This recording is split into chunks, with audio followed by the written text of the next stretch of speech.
Good morning students, आप सभी का स्वागत है DKP एकेडमी में। मैं दीपक कुमार आप सभी का स्वागत करता हूं।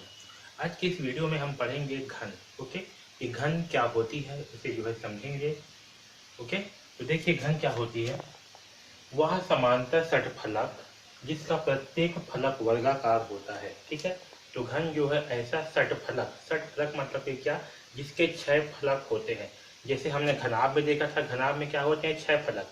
लेकिन घनाभ में जो सभी फलक हैं वो आपस में बराबर नहीं होती। ओके, है समझ में। लेकिन जो घन होती है इसमें क्या होती है, सभी फलक जो है आपस में बराबर होते हैं और सभी फलक जो है वर्गाकार होते हैं। ओके, जैसे कि देखिए ये जो है आपका एक घनाभ का एग्जाम्पल है। ठीक है, और ये जो है घन का एग्जाम्पल है। इसमें क्या है, इसमें जो है आपका 6 फलक है। आप पासा देखे होंगे, पासा भी क्या है, एक घनाभ का एग्जाम्पल है। ये भी क्या है, एक घनाभ का एग्जाम्पल है। इसमें 6 फलक हैं। कौन कौन से, एक ये, इसके पीछे का 2, ऊपर का 3, नीचे का 4, दाएं का 5 और बाएं का 6। ठीक है, ये 6 फलक है। और साथ में इसका प्रत्येक फलक जो है ये वर्गाकार में है। किसमें है, वर्ग के आकार में है, यानी कि इसकी लंबाई और चौड़ाई क्या है, आपस में सब समान है। ओके, देखिए वह समांतर षटफलक जिसका प्रत्येक फलक वर्गाकार होता है उसे घन कहते हैं, अथवा ऐसा घनाभ जिसके तीनों संलग्न कोरों की लंबाई समान हो घन कहलाती है। ओके, घनाभ में क्या होता है, घनाभ में जो है इसकी लंबाई जो है ज्यादा होती है और चौड़ाई जो है थोड़ा सा कम होती है। लेकिन घन में क्या होता है, लंबाई भी उतना ही रहेगा, चौड़ाई भी उतना रहेगा, ऊंचाई भी उतना रहेगा। इसमें तीनों चीजें जो है एक समान होती हैं। आपकी लंबाई, चौड़ाई और ऊंचाई, तीनों का जो लंबाई है वो एक समान होती है। ओके, अब देखिए घनाभ की प्रत्येक फलक सर्वांगसम वर्ग होती है। तो घनाभ की जो फलकें होती हैं वो क्या होती है, सब आपस में सर्वांगसम होती है। सभी जो है आपस में बराबर होती है, यानी कि इसकी लंबाई, चौड़ाई, ऊंचाई प्लस इसके जो कोण होते हैं वो सभी फलक में एक समान होते हैं। ओके, घन में वही विशेषताएं होती है जो घनाभ की होती है। अंतर केवल इतना होता है कि घन की सभी फलकें वर्गाकार होती है तथा प्रत्येक कोण आपस में बराबर होते हैं। तो घन और घनाभ दोनों में बिल्कुल ही समानता है। बस अंतर इतना है कि घन में जो भी फलक होती है वे सभी फलकें जो है वर्गाकार होती है और एक समान होती है। और साथ में जो प्रत्येक कोण है वो सभी कोण जो है 90 अंश होते हैं। जबकि घनाभ में क्या होता है, घनाभ में जो है लंबाई जो है वो ज्यादा होता है, चौड़ाई जो है वो कम होता है। ठीक है, आपका ऊंचाई भी जो है थोड़ा सा कम या ज्यादा हो सकता है। ठीक है, तो इतना ही अंतर जो है घन और घनाभ में है, बाकी सारी चीजें जो है सेम है। ओके, तो ये जो है आपका घन का एक यहाँ पर डायग्राम बना हुआ है। ठीक है, तो ये जो है आपका घन है और ये भी आप देख सकते हो भी क्या है, घन है। पासा, पासा भी जो है एक घन है। ठीक है, तो ये सब जो है आपके घन के एग्जाम्पल से है। ओके, तो घन जो है क्या होती है, वह षटफलक जिसका प्रत्येक फलक वर्गाकार होती है और प्रत्येक कोण जो है 90 अंश का होता है, उसे हम घन कहते हैं। ओके, अब देखिए घन के विकर्ण की लंबाई। ओके, तो घन में भी क्या होगा, जैसे घनाभ में 4 विकर्ण होते थे उसी प्रकार से घन में भी 4 विकर्ण होंगे। ठीक है, अगर हम इसके सम्मुख कोणों को जो है आपस में मिलाएंगे तो ये जो है क्या बनती है, एक विकर्ण बनती है। जैसे कि C को D से मिलाएंगे, B को जो है G से मिलाएंगे तो क्या बनेगा, आपका जो है एक विकर्ण बनेगा। उसी प्रकार से E को A से मिलाएंगे, O को F से मिलाएंगे। ओके, यानी कि अगर इस कोने को, ये जो कोना है इस कोने को इस कोने से मिलाएंगे, ये वाले कोने से, इस कोने को ये लास्ट वाले कोने के नीचे से मिलाएंगे, इस कोने को इस कोने से, तो हमें क्या प्राप्त होगा, विकर्ण प्राप्त होगा। ओके, तो घन के भी जो है 4 विकर्ण होते हैं जैसे घनाभ के होते हैं। अब देखिए घन के तीनों संलग्न कोणों अर्थात लंबाई, चौड़ाई, ऊंचाई और लंबाई, चौड़ाई और ऊंचाई। ओके, यहाँ पर 2 बार लिखा गया है, लंबाई, चौड़ाई या ऊंचाई समान होती है। ठीक है, ये क्या है, आपका घन है। इसमें क्या होगा, जो लंबाई है ये वाला, सॉरी ये जिसमें इसमें जो लंबाई है ये वाला, ये आपका चौड़ाई हो गया और ये आपका ऊंचाई हो गया। इसमें तीनों का मान क्या होता है, बराबर होता है, एक समान होते हैं।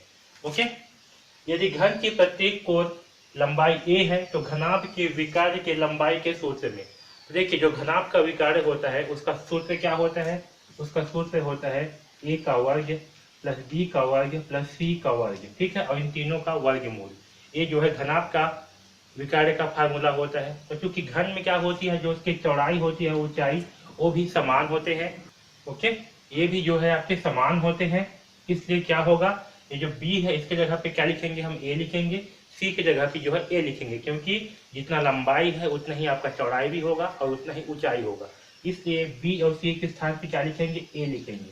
ठीक है, तो जब ए लिखेंगे तो क्या हो जाएगा, आपका घन के विकर्ण की लंबाई जो है ए का वर्ग प्लस ए का वर्ग प्लस ए का वर्ग। ओके, और जो है ए का वर्ग ए का वर्ग ए का वर्ग क्या हो जाएगा, ये हो जाएगा 3a का वर्ग। ओके, क्या होगा, 3a का वर्ग। ओके, अब देखिए ये जो 3a का वर्ग है, यहाँ पास क्या है, a जो है आपका वर्ग में है, तो a क्या होगा, इस वर्गमूल से बाहर आ जाएगा और ये हो जाएगा a वर्गमूल 3। ओके, तो ये जो है घन के विकर्ण का लंबाई होगा। ठीक है, तो घन के विकर्ण की लंबाई क्या होगी, तो घन के विकर्ण की लंबाई होगा a वर्गमूल 3। ओके, ये जो है हमारा आंसर है। ठीक है, तो घन के विकर्ण की फार्मूला क्या होगा, a वर्गमूल 3। इस फार्मूले को जो है याद रखना। ओके, ये जो है घन के विकर्ण की लंबाई होगा। ओके, यहाँ पर देखिए अब जो है घन का संपूर्ण पृष्ठ क्या होगा, इसे जो है समझेंगे। ओके, तो देखिए घन का संपूर्ण पृष्ठ से क्या समझ रहे हो कि घन में जितने भी पृष्ठ हैं, तो घन में कितने पृष्ठ होते हैं, घन में जो है आपके 6 पृष्ठ होते हैं। तो इन 6 पृष्ठ का क्षेत्रफल जो है वो आपका घन का संपूर्ण पृष्ठ का क्षेत्रफल कहलाएगा। ओके, तो देखिए घन की 3 संलग्न कोणें अर्थात लंबाई, चौड़ाई और ऊंचाई, ये तीनों क्या होती हैं, आपस में समान होती हैं। यदि घन का प्रत्येक कोण की लंबाई a हो, ठीक है, घन का जो प्रत्येक कोण है इसकी लंबाई हम क्या मान लेते हैं, a मान लेते हैं, उसकी चौड़ाई भी a ही होगा और ऊंचाई भी a होगा, क्योंकि घन में लंबाई, चौड़ाई या ऊंचाई जो है आपस में समान होती है। ओके, हो तो घनाभ के संपूर्ण पृष्ठ के सूत्र में b और c की जगह पर a प्रतिस्थापित करने पर, तो देखिए जो घनाभ का संपूर्ण पृष्ठ का सूत्र होता है, ठीक है, उसमें हम क्या करेंगे, उसमें हम b और c के स्थान पर a रखेंगे। तो b और c के स्थान पर a रखने पर क्या होगा, तो देखिए जो घनाभ का संपूर्ण पृष्ठ होता है उसका सूत्र क्या होता है, 2a into b, b into c, c into a।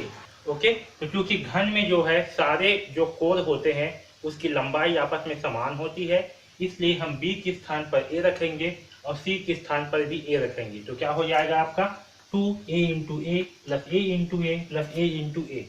और इसका मतलब क्या होगा, इसका मतलब होगा 2a इंटू ए मतलब होगा a का वर्ग, a इंटू ए मतलब होगा a का वर्ग, a इंटू ए मतलब होगा a का वर्ग। ओके, तो ये हो जाएगा 2a का वर्ग, a का वर्ग, a का वर्ग। ओके, तो कितना हो जाएंगे यहाँ पर 3a का वर्ग। ओके, और जब 2 इंटू 3 होगा तो क्या आएगा, तो यहाँ आएगा 6a का वर्ग। ओके, तो घन का संपूर्ण पृष्ठ का क्षेत्रफल क्या होगा, तो घन का संपूर्ण पृष्ठ का क्षेत्रफल होगा 6a का वर्ग, 6a का वर्ग। ओके, तो इस फार्मूले को भी याद रखना। अब जो है घन का और घनाभ का दोनों का फार्मूले को जो है एक साथ लिखिए तो आपको जल्दी से याद होगा। ओके, तो घन का संपूर्ण पृष्ठ का क्षेत्रफल क्या होगा, 6a का वर्ग। ओके।